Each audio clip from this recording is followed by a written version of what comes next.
نصرت قبول باشه. خیلی بهت افتخار میکنم.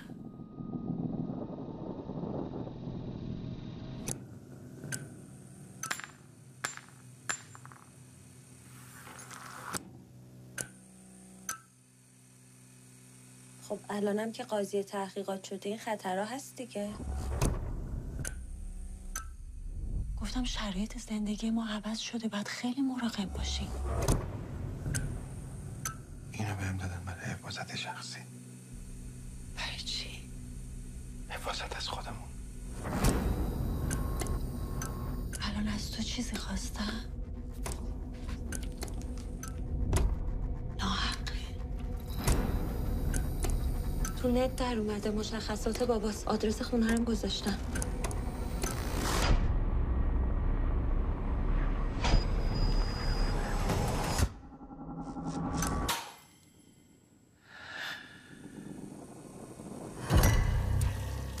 چیکار باید بکنی؟ نمیدونم هیچی. نمایش دور خاموشش کنم. اشتباه دیدی بود که به زن و بچه‌ت گفتی کارت چیه؟ مگه میشه نگفت؟ تا قبل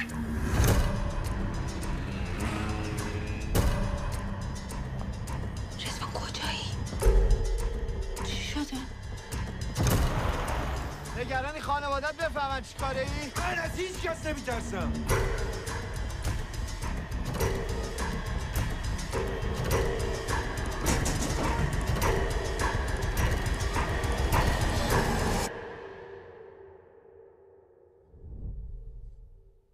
چه مصیبتی بود افتاد.